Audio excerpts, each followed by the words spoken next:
I have never seen the sky. Not once. Not in my 43 years of existence on this emperor-forsaken rock they call Kronos Tertius. I don't know what blue looks like except from the faded propaganda posters peeling off the hab block walls, showing golden armored heroes beneath something called heaven. I know gray. I know the orange glow of sodium lamps that never quite die but never quite live either.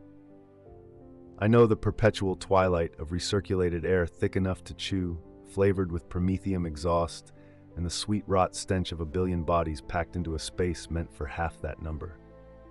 My name is Tomas Kellick. I'm a die press operator on the 447th level of Hive Primus, Sector Gamma 9, Subdistrict 23 Aleph. Those numbers are my entire universe. I was born here. I'll die here. And unless the Emperor himself descends from his golden throne to pull me out by the scruff of my neck, I'll be recycled into corpse starch and fed back to the next generation of poor bastards who will stand where I stood, pull the same levers, breathe the same poisoned air, and wonder, just for a moment, in the dark hours before the klaxons scream you awake, if there's supposed to be more to existence than this. There isn't. Let me tell you what a day looks like. The shift change siren starts at 500 hours, though morning is a meaningless concept when you live in perpetual artificial dusk. The sound is designed to hurt. Some tech priest probably calculated the exact frequency that would drag even the dead from sleep, a shrieking wail that starts in your teeth and drills straight into your brainstem. It echoes through the ventilation shafts, amplified and distorted until it sounds like 1,000 souls screaming in the warp. I wake in my bunk, a sleeping pod stacked 3 high and 5 deep in a room that used to be a storage closet. The pod is 1 meter wide, 1.8 meters long, and just barely tall enough to sit up in if you don't mind hitting your head on the corrugated plasteel ceiling. I share this closet with 14 other workers from the same factory shift. We never speak to each other. Some of them I've lived next to for a decade, and I don't know their names. The Hab block is officially designated as Residential Complex 447 G9 23A-7. Unofficially, we call it the Stacks. Imagine an apartment building. Now imagine that apartment building is 200 stories tall, each floor crammed with 1,000 souls, and the whole thing is built inside the hollowed-out corpse of a mountain of industrial waste that's been compressed and fused over 10,000 years of human habitation. The walls weep condensation that's as likely to be coolant runoff as actual water. The floors have a permanent greasy sheen from generations of unwashed feet and spilled nutrition paste. Every surface is covered in gang tags, imperial aquilas scratched into metal, prayers to the emperor, curses against the foreman, crude drawings of things people dream about but will never have: food, space, clean air, women who aren't gaunt and hollow-eyed from chemical exposure. I pull on my work coveralls, the same ones I've been wearing for 3 months, stiff with sweat and machine oil, and step into the corridor. The hallway is barely wide enough for 2 people to pass shoulder to shoulder, and it stretches for what feels like kilometers in either direction, disappearing into a haze of recycled breath and industrial smoke. Doors line both sides, each one hiding another closet full of sleeping bodies. Somewhere down the hall, someone is coughing, a wet, tubercular hack that's been rattling in that person's chest for as long as I can remember. Someone else is shouting in a language I don't recognize. A baby cries, though I haven't seen a child in this section for years. Maybe it's a recording. Maybe I'm losing my mind. The floor numbers are stenciled on the walls every 50 meters. 447 G9 23A7 Corridor Epsilon 12. Everything has a designation. Everything is cataloged. The administratum knows exactly how many souls live on this floor, how much oxygen we consume, how many calories of corpse starch were allocated per day, how many hours of labor we owe to the God Emperor and his Imperium. We are cells in a vast organism, and the organism is dying slowly from 1,000 infected wounds. But it's too large and too stupid to notice or care. I join the shuffle toward the transit tubes. The transit system is older than anyone alive can remember. The locals say it was built during the dark age of technology, back when humanity reached for the stars with both hands instead of cowering in the dark and praying to a corpse on a throne. I don't know if that's true. I know the transit tubes are enormous cylindrical shafts that run vertically through the hive, with cage elevators that carry 100 workers at a time from the residential levels down to the factory districts. The cage arrives with a screech of metal on metal that sets your teeth on edge. The operator is a servitor. What used to be a man before the Mechanicus scooped out his brain and replaced it with a cogitator, welding his body into the control panel and hardwiring his nervous system into the elevator's machinery. His eyes are gone, replaced with targeting optics that glow a dull red in the gloom. His mouth moves constantly, mumbling binary cant in a voice like grinding gears. We pack into the cage. There's no such thing as personal space. You stand with your face pressed into someone's back, breathing their sweat, feeling the heat of their body, the tremor of their fear. Everyone is afraid in the transit tubes. The cables that hold us are older than the Imperium. They break. Cages fall. Sometimes you hear the screams echoing up from below as 100 workers plummet 10 kilometers into the sump, their bodies splattering against the bottom in a red mist that mixes with the chemical waste. It hasn't happened in 3 months. We're overdue. The cage drops. Your stomach lurches into your throat. The acceleration is brutal, and the servitor operator doesn't slow for comfort. We plummet through the darkness, past level after level of Hive City, past residential districts and manufactorums, and temples and hab blocks, and refuse processors and water reclamation plants, and everything else that keeps 11 billion souls alive in this steel tomb. I catch glimpses through the cage's grating. A vast machine hall where servitors assemble lasgun power packs on assembly lines that stretch to the horizon. A marketplace where vendors sell rat skewers and fungus beer under flickering lumen strips. An ecclesiarchy chapel where a priest in a moth-eaten robe screams about sin and damnation to a crowd of workers too exhausted to listen. A corpse grinder facility where the dead are fed into whirring blades and rendered down into protein paste. The levels blur together. The Hive is a vertical city, and the higher you live, the better your life. At the very top, kilometers above my head, are the spires, the gleaming towers where the nobles live, where the air is filtered and the water is clean and you can actually see the sky. They have gardens up there, or so I've heard. Real gardens with real plants, not the corpse-fed fungi that grow in the dark. They eat real meat, they drink wine, they wear clothes that aren't stiff with oil and sweat. They've probably never heard the word corpse starch. Below the spires are the upper hive levels, the mid-hive, where the merchants and administrators and minor functionaries live in relative comfort. They have actual apartments with doors and windows that look out onto internal courtyards. They eat better rations. They have access to Medicaid clinics where the doctors aren't half-insane addicts stitching wounds with contaminated wire. Below the mid-hive is where I live, the lower hive, the factory levels and the hab blocks and the endless sprawl of human misery packed into too little space with too little air. We are the workers. We are the expendable. We are the ones who keep the manufactorums running, who feed the Imperium's war machine, who die by the thousands every day from accidents and disease and violence and simple exhaustion. And we are replaced by new bodies from the breeding pits without anyone noticing or caring. And below us is the underhive, and below that is the sump. We don't talk about the sump. The cage shudders to a halt at level 429, the factory district. The gates grind open, and we spill out into a tunnel carved through solid rockcrete, heading toward the light and noise of the manufactorum. The manufactorum where I work is designated Production Facility 429 G918 Delta. We make shell casings, artillery shells for the Imperial Guard. Millions of them every day, stamped out of raw metal by massive die presses that hammer down with enough force to shake the floor. The facility is the size of a city. The ceiling is so high you can't see it through the smoke and steam. The floor stretches away in every direction, disappearing into a haze of heat, shimmer, and chemical fog. Everywhere there are machines, presses and lathes and stamping rigs and conveyor belts and furnaces that glow white-hot, tended by workers in filthy coveralls and servitors with industrial tools grafted where their hands used to be. The noise is unimaginable. It's not just sound, it's a physical force that hammers at your skull, vibrates your bones, makes your teeth ache. The presses slam down with a rhythmic bang, bang, bang that never stops, never pauses, never gives you a moment of silence to think or breathe or remember what quiet sounds like. The conveyor belts shriek as they drag raw metal toward the furnaces.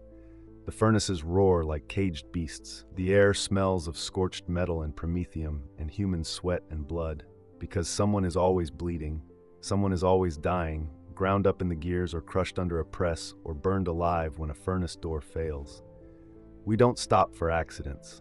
Stopping the line costs the Imperium money. I take my place at die press station 447.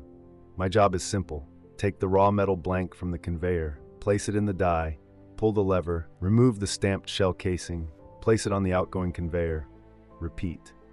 Over and over, for 12 hours, every day, for the rest of my life.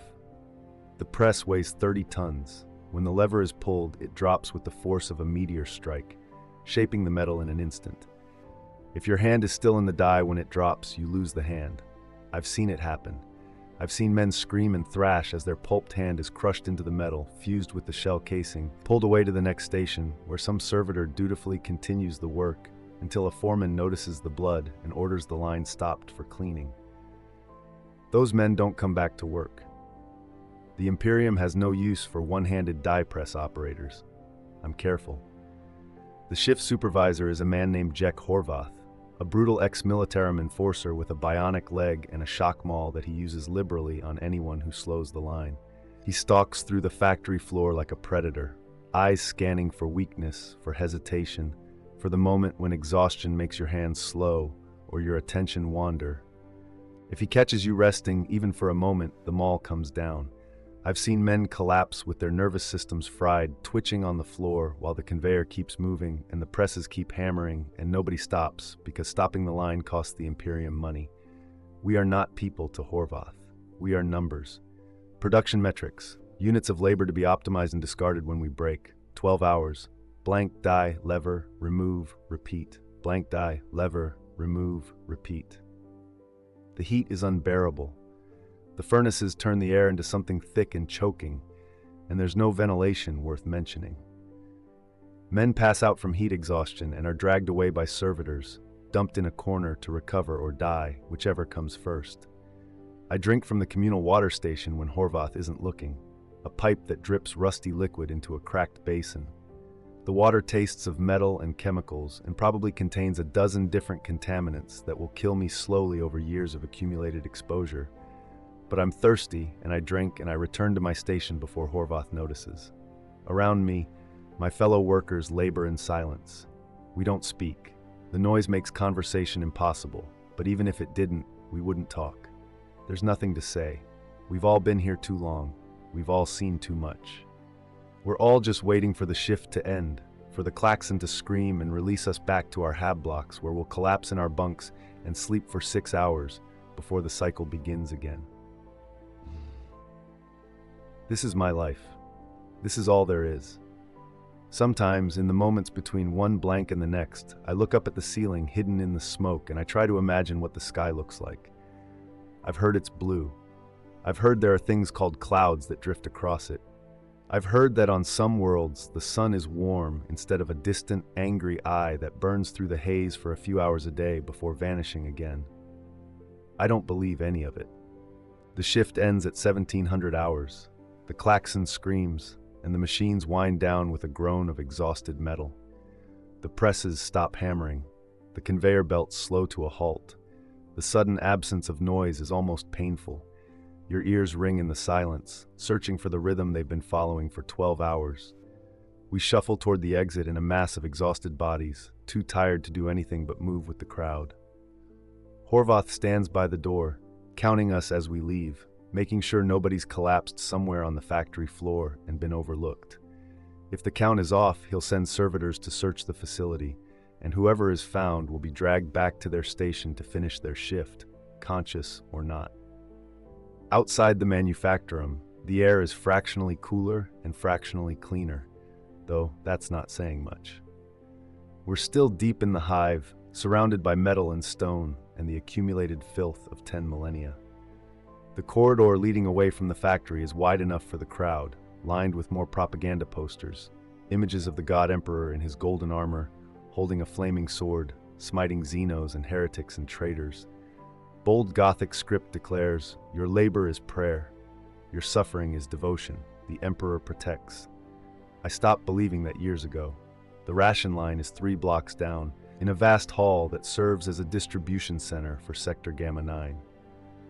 The line stretches for what looks like kilometers. Thousands of workers from dozens of different manufactorums and facilities, all waiting for their daily allotment of corpse starch.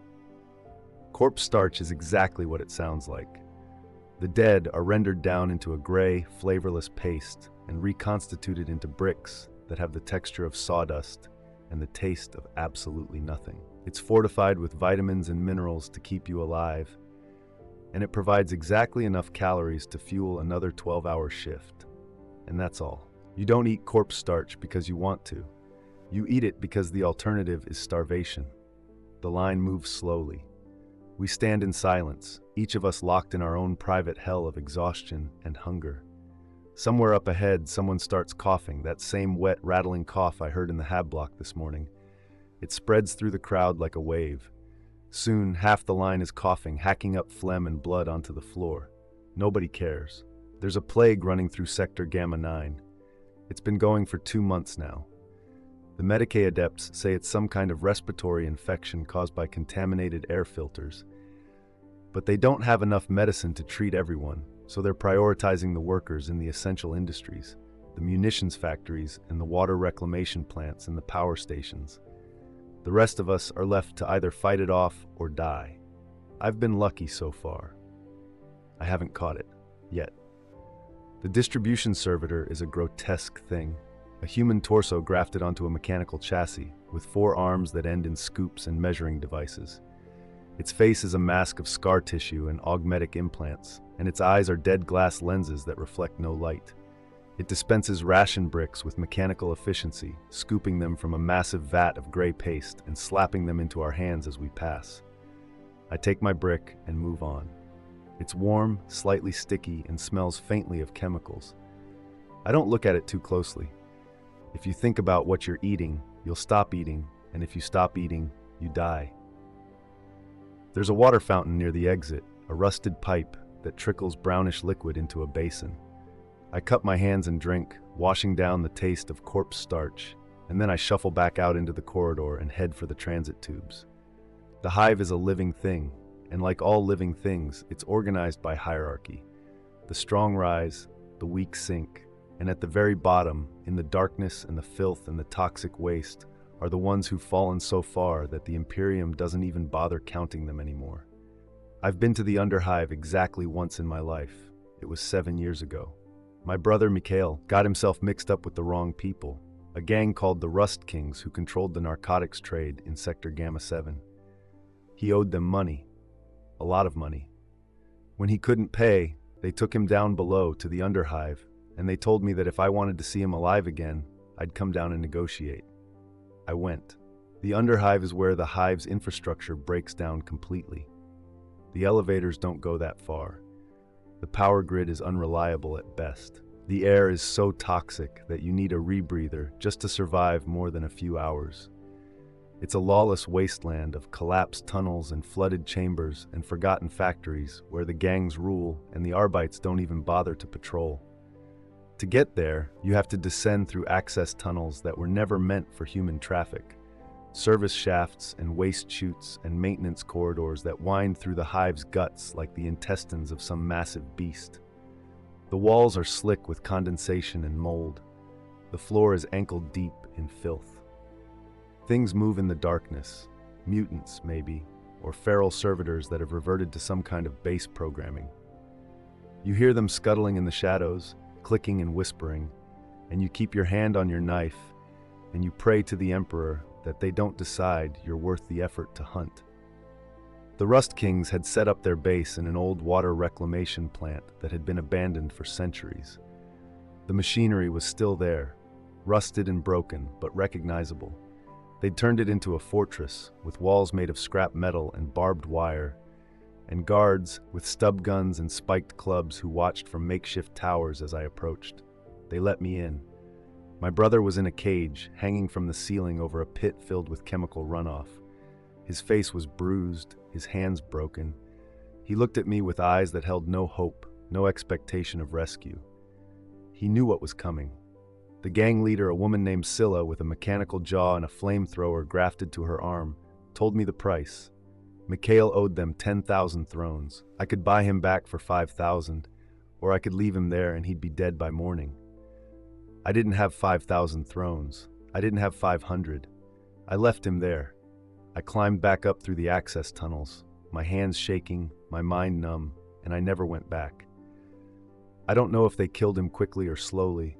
I don't know if he cursed my name as he died. I don't know, and I try not to think about it, but sometimes, in the dark hours of the night when I can't sleep, I hear his voice calling out to me from the bottom of that pit. The Underhive is a place where people go to disappear. It's where the Imperium dumps its failures and its rejects, the ones who can't work anymore, the ones who've been crippled or diseased or driven mad. It's where the mutants live, the ones born with extra limbs or no eyes or skin that weeps pus, the ones who are technically still human but not human enough for the upper levels. And below the Underhive is the Sump. The Sump is the very bottom of the hive. It's where all the waste goes, the chemical runoff and the sewage and the industrial pollutants and the bodies of the dead who aren't fit for corpse starch processing. It's a lake of toxic sludge that extends for kilometers in every direction, bubbling and hissing and giving off fumes that will kill you in seconds if you breathe them unfiltered. Nothing lives in the Sump. Nothing human anyway. There are stories, though. Stories of things that crawl up from the deep places, drawn by the heat, things that were never human, or things that used to be human and have become something else. The gangers in the Underhive whisper about them, the Sump dwellers, the crawlers, the changed. They say if you go down to the edge of the Sump and listen carefully, you can hear them singing in voices that sound almost human. I don't believe it. I don't want to believe it. Above the Sump, above the Underhive, above the lower hive where I live, are the levels I will never see except from a distance. The Midhive, where the air is breathable and the buildings are clean and the people wear clothes that haven't been patched 100 times. The manufactorums there produce luxury goods instead of ammunition.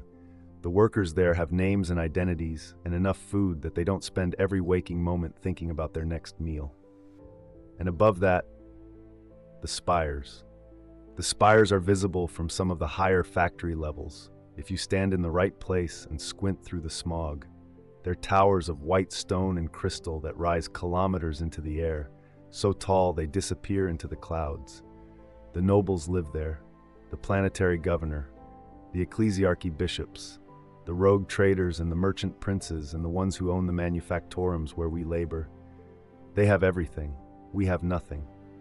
And that's the way the Imperium works. The God Emperor sits on his golden throne, 10,000 light years away on Terra, and he doesn't care about Tomas Kellic, die press operator on the 447th level of Hive Primus. He doesn't know I exist. He doesn't know any of us exist. We're too small, too insignificant, too far beneath his notice. But the ecclesiarchy priests tell us he loves us. They tell us our suffering has meaning, that our labor is a form of prayer, that when we die in his service, we'll be welcomed into his presence and rewarded for our devotion. I don't believe that either. Once a week, attendance at an ecclesiarchy sermon is mandatory. The Arbides enforce it. They set up checkpoints outside the temples and scan your ident chip as you enter. And if you don't show up, they come to your hab block and drag you out of your bunk and beat you bloody in the street as an example to everyone else. The temple in Sector Gamma 9 is called the Cathedral of St. Hieronymus the Thrice Martyred.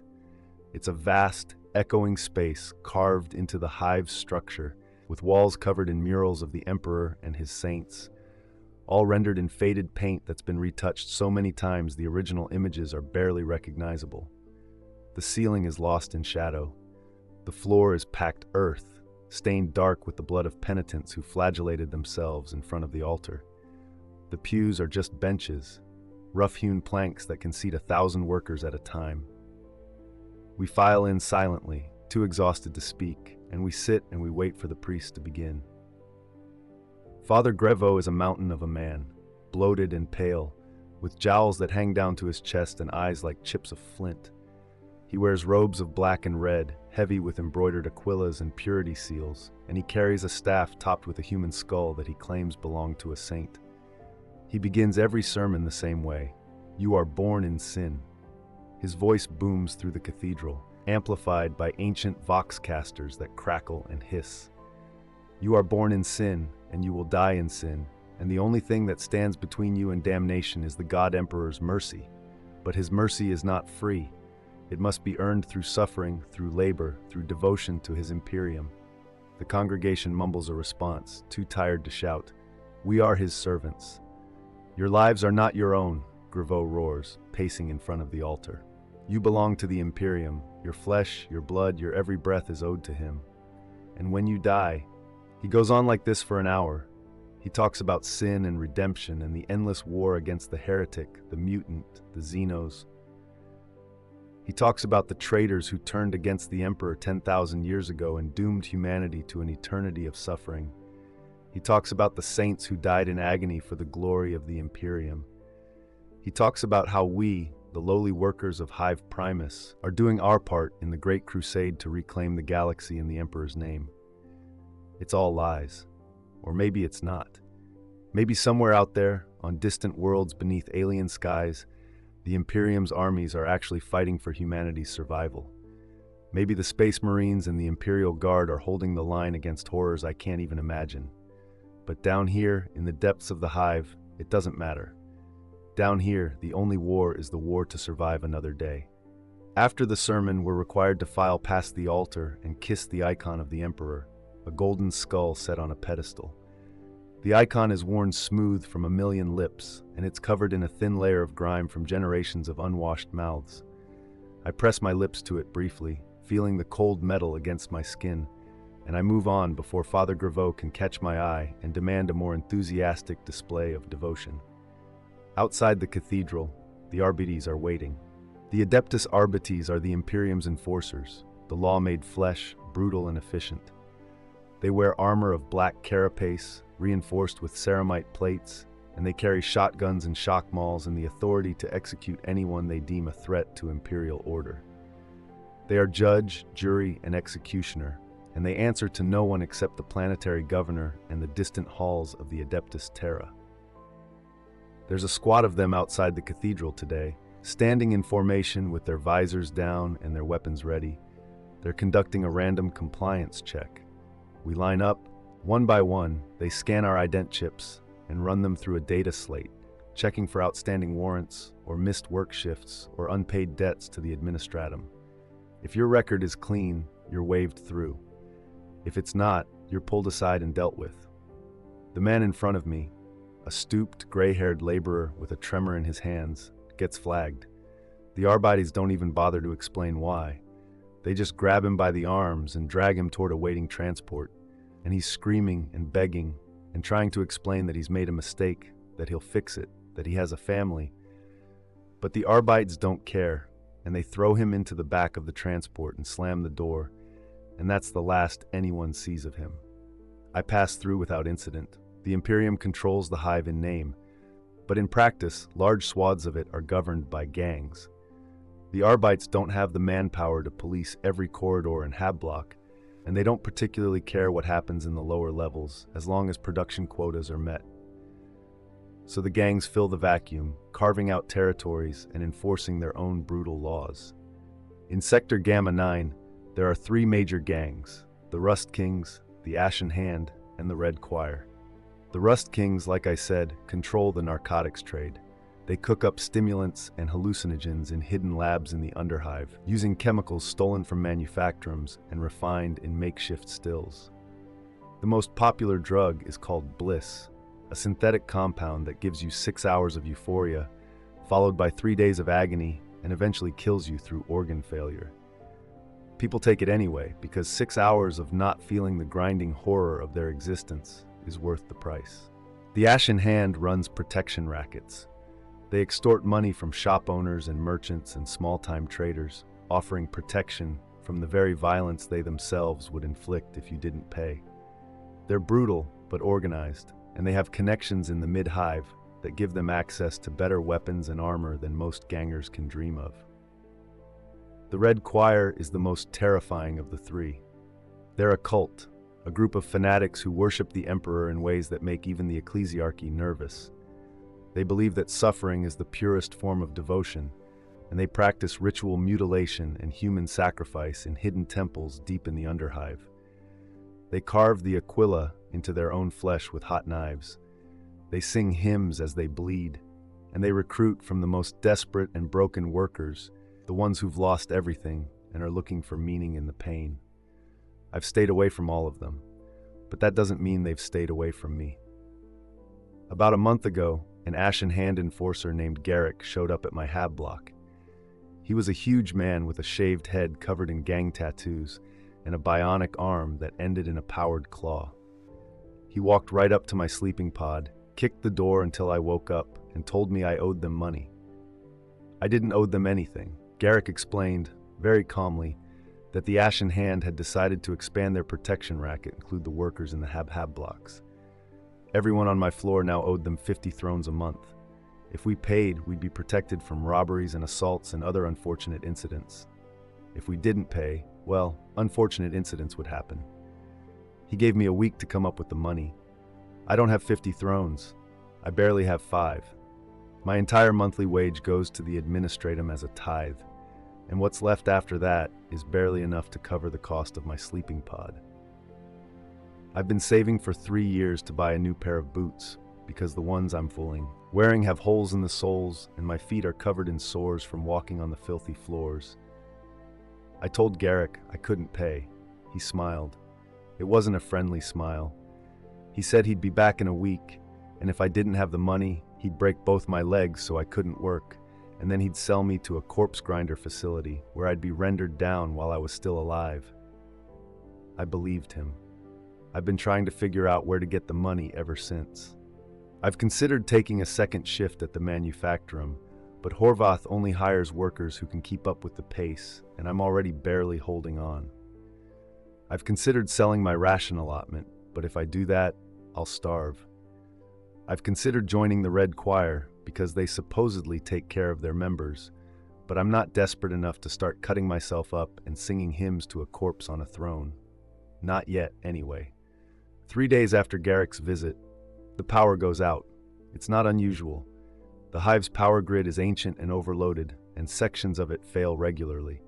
Sometimes it's just a few lights flickering. Sometimes entire districts go dark for hours or days at a time.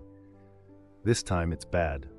The lights go out at 300 hours when most of us are asleep.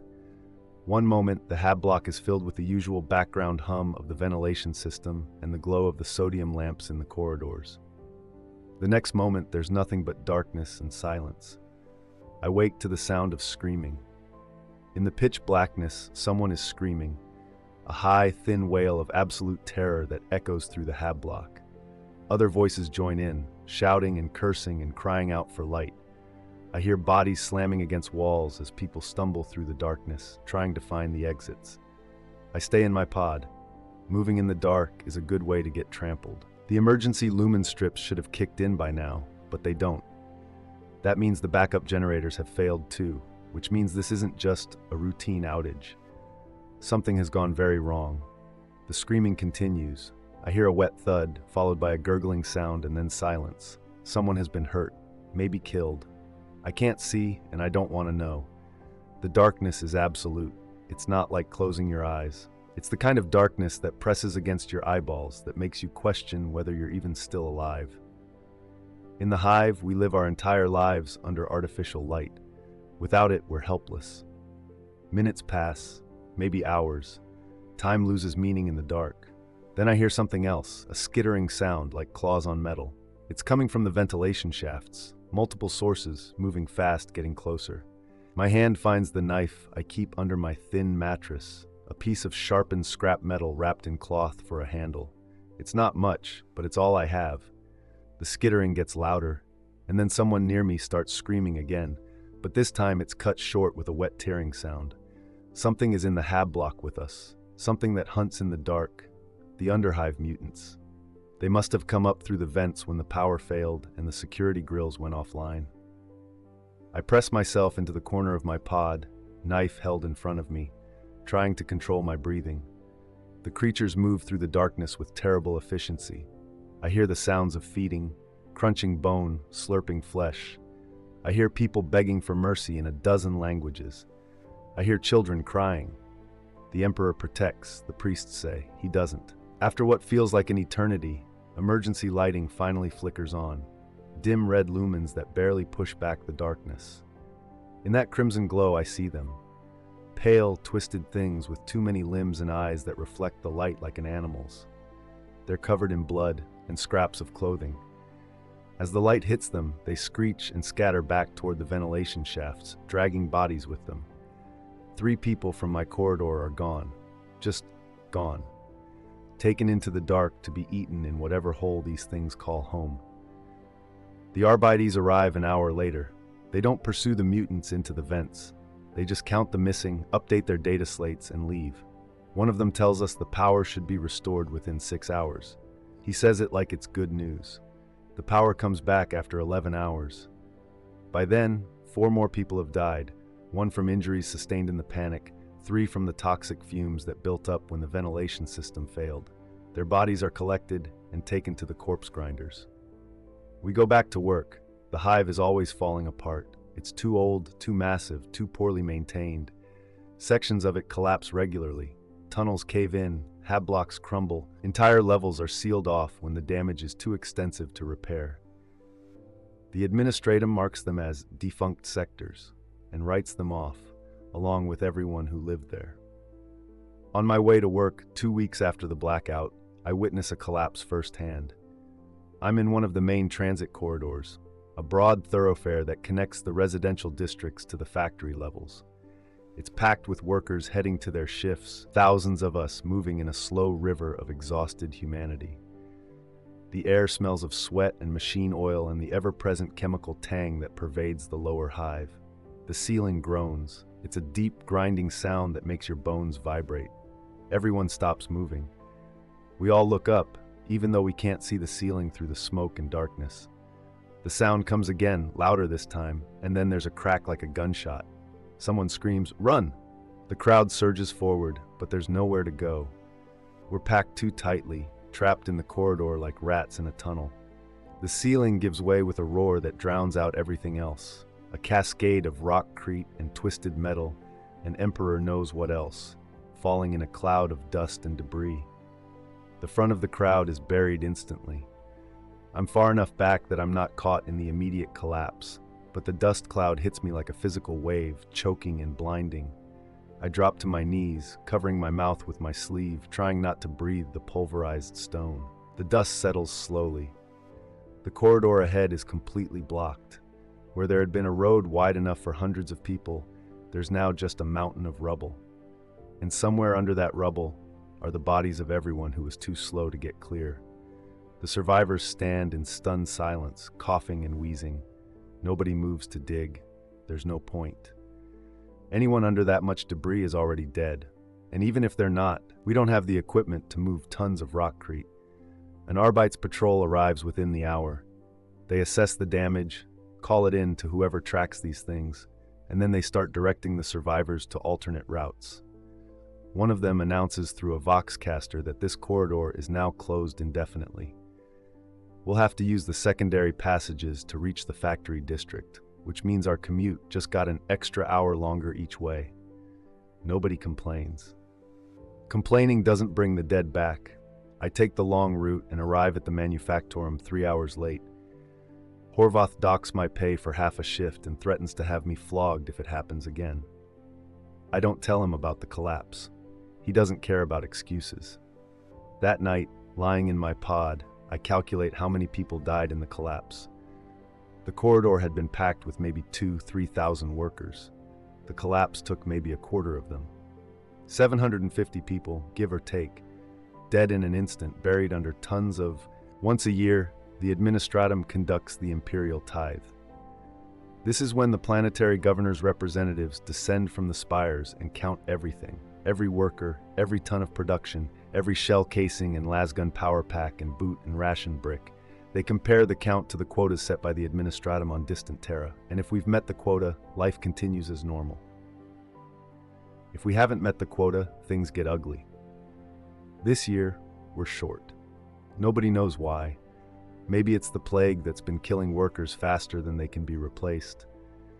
Maybe it's the collapse that destroyed an entire production line in Sector Gamma 7.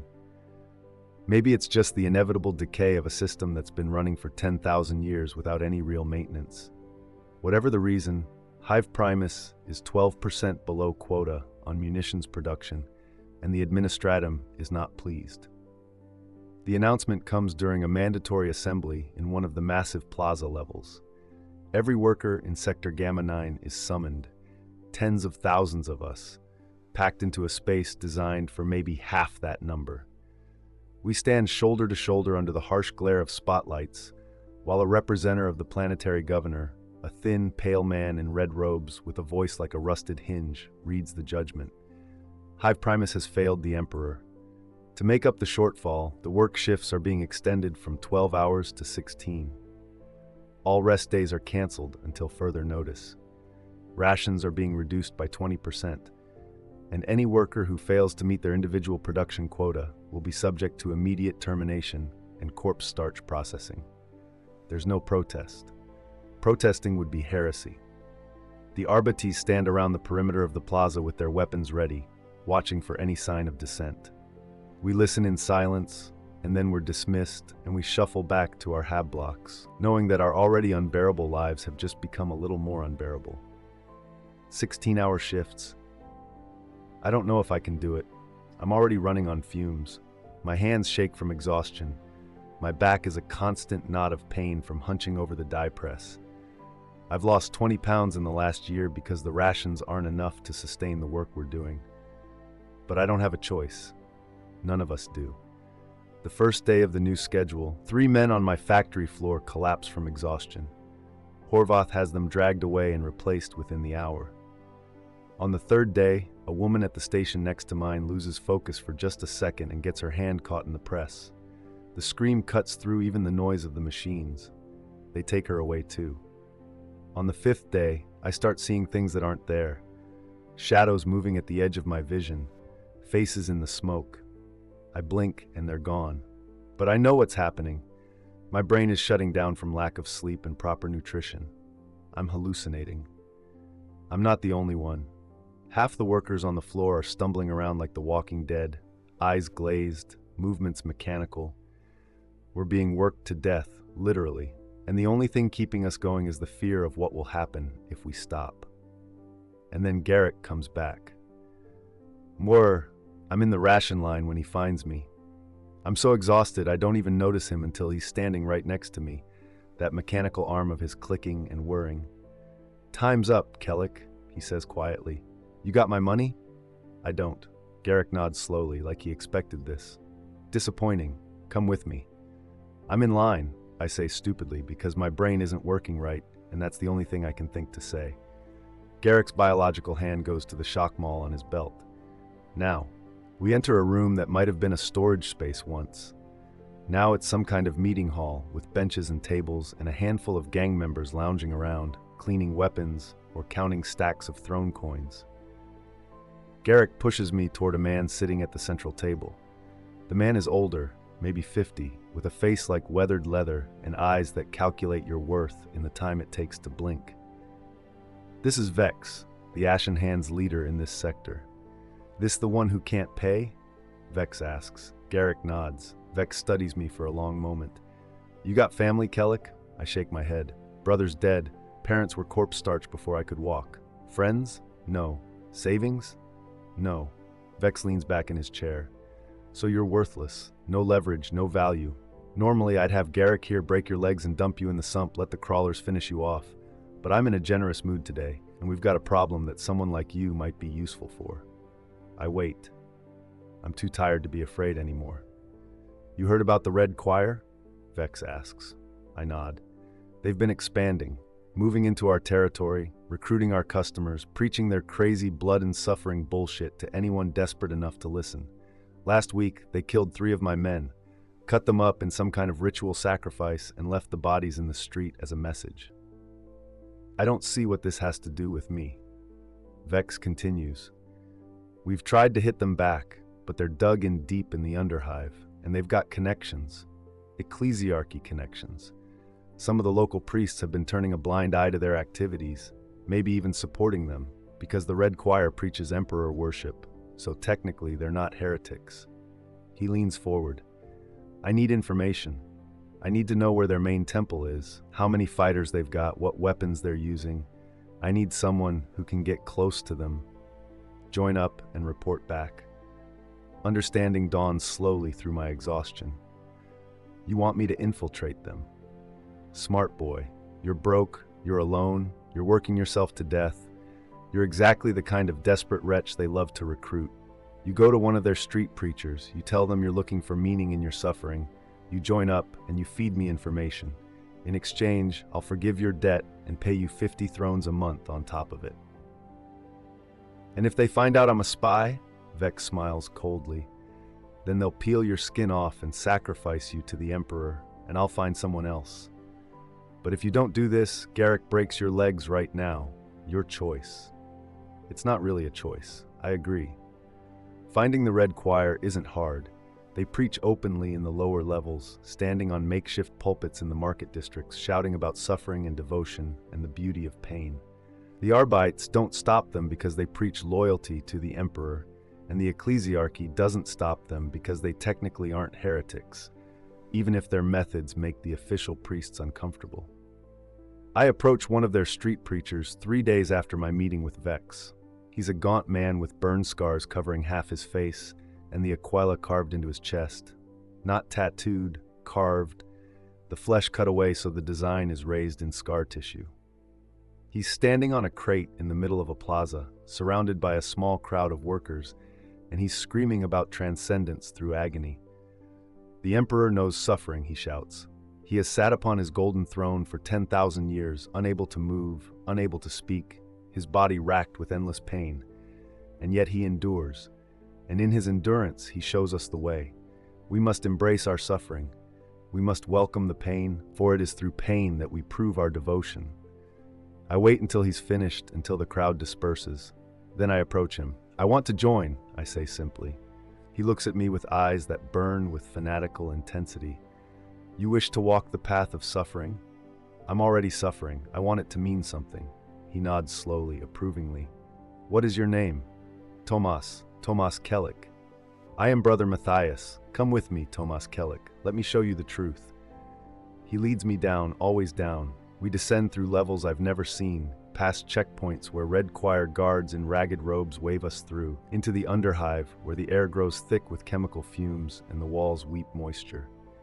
We pass through territories controlled by other gangs, the Rust Kings, the Scavengers, groups I don't even know the names of, but nobody stops us.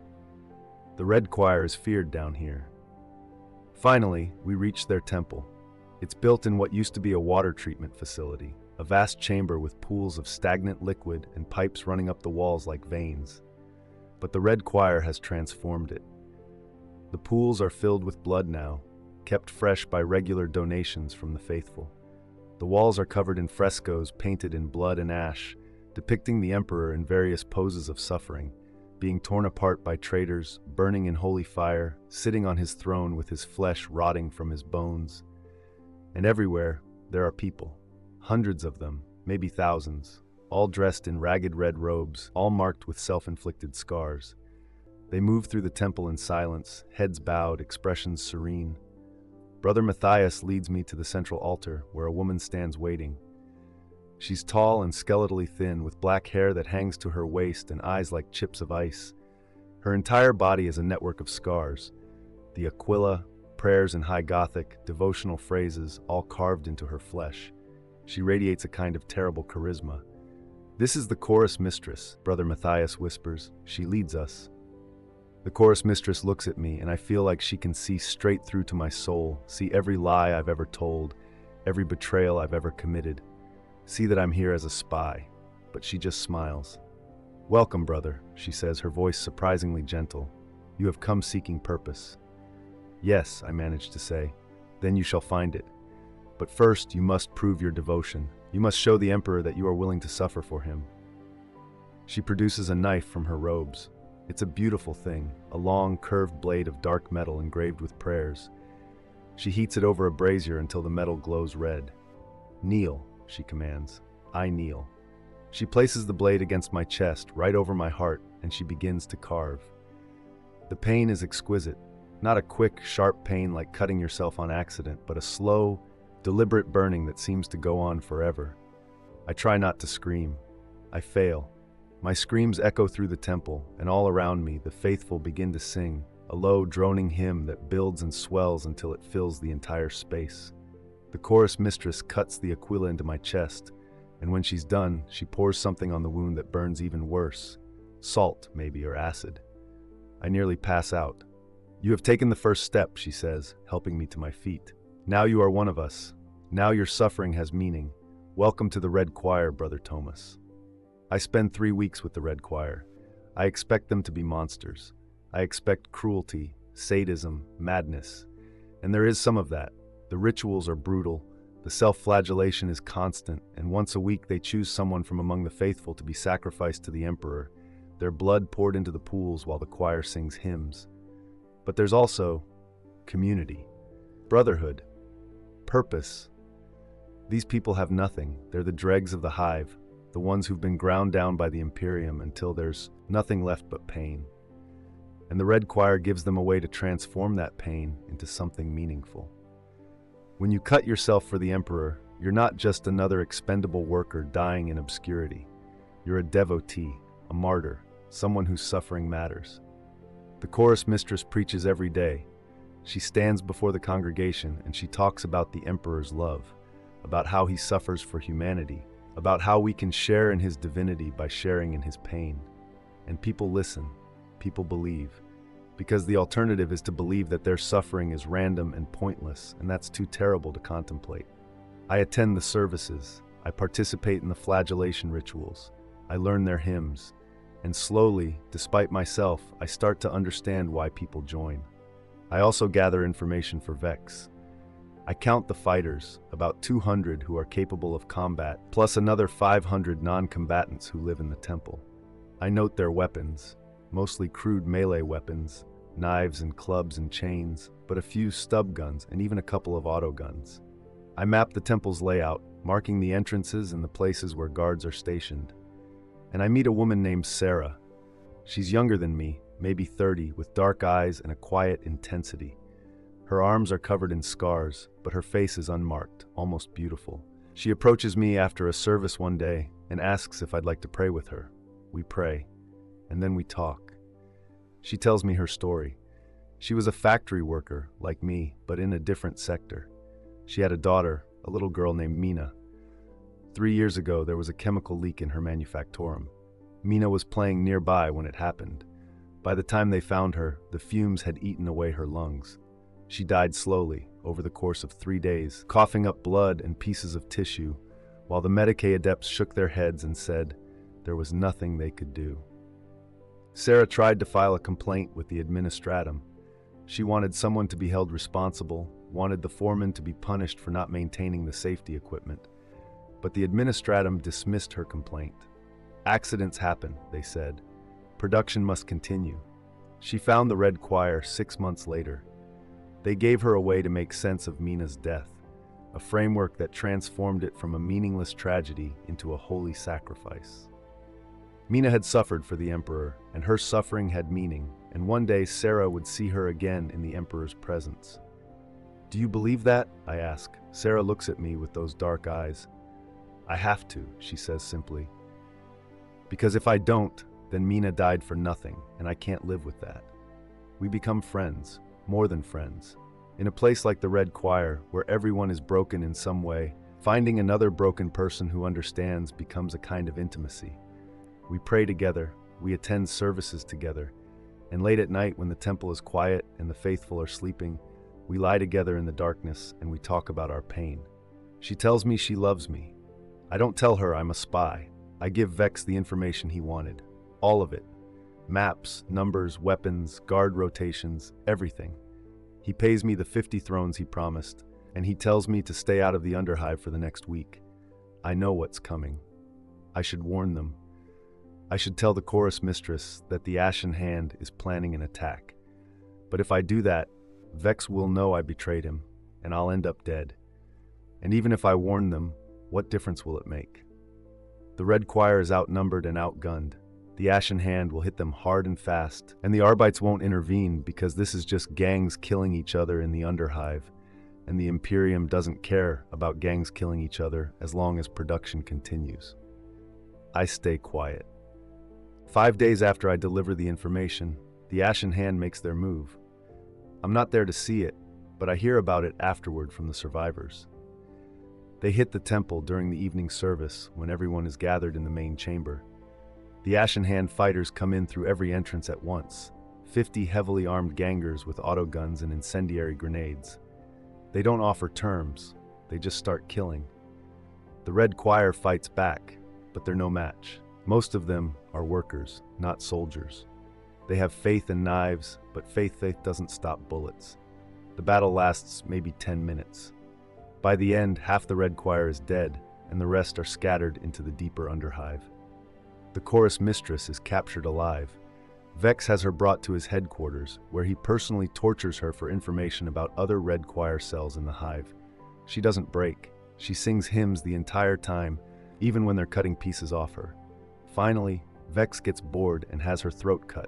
Sarah survives. She escapes into the Underhive during the chaos. I find her 3 days later, hiding in an abandoned maintenance tunnel, half-starved and delirious from infection in her wounds. She looks at me, and she knows. "It was you," she says. Not a question, a statement. I don't deny it. She doesn't cry. She doesn't scream. She just looks at me with those dark eyes, and then she turns and walks deeper into the tunnel, into the darkness, and I never see her again. I go back to my hab block. I go back to my die press. I work my 16-hour shifts and I eat my corpse starch, and I try not to think about what I've done. But late at night, in the darkness of my sleeping pod, I hear them singing. The Red Choir, the hymns they sang as they died, and I hear Sarah's voice among them, asking me why I betrayed her, why I let her family, her second family, be slaughtered for 50 thrones and a cancelled debt. I don't have an answer. Stick out Tover. 2 months after the raid, things in the Hive go from bad to worse. The extended work shifts haven't made up the production shortfall. If anything, productivity has dropped as workers collapse from exhaustion or die from accidents or simply give up and walk into the sump. The Administratum responds by extending shifts even further. 18 hours now, with rations cut again and quotas increased. It's unsustainable. Everyone knows it. But the Administratum doesn't care, and the foremen don't care, and the planetary governor up in his spire doesn't care, because none of them have to live down here in the dark with the rest of us. The uprising starts in Sector Gamma 7, in one of the munitions factories. A foreman beats a worker to death for slowing the line. The other workers, instead of going back to work like they're supposed to, turn on the foreman. They beat him to death with their own hands, and then they seize the factory's armory and barricade themselves inside. Within hours, the uprising spreads. Workers in a dozen different factories across multiple sectors stop working and start fighting. They're not organized. They don't have a plan. They're just tired and hungry and angry, and they've decided that dying in a futile rebellion is better than dying slowly at a die press. The Arbites respond with overwhelming force. They seal off the affected sectors and go in with riot gear and shotguns and orders to restore order by any means necessary. The workers have las guns and stub guns from the armories, but they're not soldiers. They're just desperate people who've been pushed too far. The Arbites cut them down by the hundreds. The fighting lasts for 3 days. By the end, over 10,000 workers are dead. The Arbites pile the bodies in the streets and set them on fire, and the smoke from the pyres fills the lower hive for weeks. In Sector Gamma 9, we watch it happen on the pict screens in the plaza levels. The Administratum wants us to see. They want us to understand what happens when you rebel against the Imperium. But they miscalculate. Instead of being cowed, people are inspired. If you're going to die anyway, why not die fighting? Why not die on your feet instead of on your knees? The idea spreads like a virus. Small acts of sabotage start happening. A conveyor belt mysteriously breaks. A batch of shell casings is deliberately manufactured with defects. A foreman disappears, and his body is found days later floating in a waste reclamation tank. The administratum cracks down harder. They institute a policy of collective punishment. If one worker in a section sabotages production, all the workers in that section are executed. They think this will make us police each other, turn us against each other, break our solidarity. Instead, it just makes us angrier. And then the cultists arrive. They come up from the sump, or down from the spires, or maybe they were here all along, hiding among us, waiting for the right moment. Chaos cultists. Real ones, not the emperor-worshipping fanatics of the Red Choir, but servants of the ruinous powers, the old enemies, the ones whose names you're not supposed to speak. They start preaching in the Underhive. They promise freedom from the Imperium. They promise power, pleasure, change, decay. Different gifts from different gods, but all of them more appealing than another day at the dye press. They show signs and wonders, men whose bodies mutate before your eyes, growing extra limbs or changing shape, women who speak with voices that make you want to do terrible, beautiful things. Symbols painted on walls that hurt to look at, but that you can't stop looking at. The ecclesiarchy calls them heretics. The arbates hunt them. But they spread anyway, because people are desperate, and they're offering hope, even if that hope comes with tentacles and madness. A cult cell sets up in my sector. They meet in an abandoned storage bay, maybe 20 people at first, listening to a preacher who calls himself the voice of change. He's a mutant. His skin shifts colors as he talks, flowing from pink to blue to green, and his eyes are too large and too bright. He preaches about liberation from the Emperor's tyranny, about the freedom that comes from embracing mutation and change. I don't join. I've learned my lesson about cults, but I understand why others do. When your life is an endless cycle of suffering with no hope of improvement, the promise of transformation, even if it comes with tentacles, starts to look appealing. The arbates find the cult cell within a week. They raid the storage bay during a service, and they don't take prisoners. They gun down every cultist they find, and then they burn the bodies with flamers until there's nothing left but ash. They round up everyone who lived in the surrounding hab blocks and execute 1 in 10 of us as a warning against harboring heretics. I watch my neighbor, a man I've lived next to for 5 years, whose name I never learned, get dragged out of his sleeping pod and shot in the head. His crime was living too close to people who were seeking an escape from hell. The arbates leave the body in the corridor for 3 days as a reminder. I'm standing at my dye press on the 217th day of extended shifts when I finally break. My hands are bleeding. The calluses have worn through, and every time I pull the lever, the metal tears open the wounds a little more. My back is screaming. My vision is starting to blur. I haven't slept more than 4 hours in 2 days because the hab block is too loud and too hot, and I can't stop hearing Sarah singing in the darkness. The blank comes down the conveyor. I place it in the dye. I reach for the lever, and I stop. I just stop. I stand there staring at the lever, and I realize that I'm done. I can't do this anymore. I can't pull this lever one more time. I can't make one more shell casing for wars I'll never see on worlds I'll never visit, for an emperor who doesn't know I exist. I step away from the press. The conveyor keeps moving. The blank sits in the dye, waiting. The line behind me starts to slow as my absence creates a gap in production. Horvath notices within seconds. He comes striding across the factory floor, shock maul in hand, face red with fury. "Kellic, get back to your station." I don't move. He raises the maul. "I said get back to your station, or I'll fry your nervous system and have you dragged back." I look at him. I look at the maul. I look at the press. And I laugh. It's not a happy laugh. It's the laugh of someone who's finally realized how absurd everything is, how pointless, how grotesque. We're killing ourselves to make weapons for an empire that treats us like cattle, and we do it because we're afraid of what will happen if we stop. But what's going to happen? They'll kill us. We're already dying. Slowly, painfully, one shift at a time. Horvath swings the maul. I don't try to dodge. The electrodes hit my chest and electricity courses through my body, locking up my muscles, setting every nerve ending on fire. I collapse, twitching, unable to scream because my jaw is clenched too tight. Somewhere above me, Horvath is shouting for servitors to drag me away, and then someone else steps away from their press, and another and another. Within seconds, half the factory floor has stopped working. We're not organizing, we're not planning, we're just stopping, standing still, refusing to pull the levers, refusing to feed the machine, refusing to participate in our own destruction for even one more second. Horvath stares at us in disbelief. He screams for the Arbites, but they're not here. He's alone, on a factory floor with 200 workers who have just collectively decided that they don't care anymore. Someone picks up a piece of scrap metal, someone else grabs a tool. Horvath realizes his mistake too late. He turns to run, but the crowd surges forward. I don't see what happens to him. I'm still on the ground, muscles spasming from the shock maul. But I hear his screams, short and sharp, and then suddenly cut off.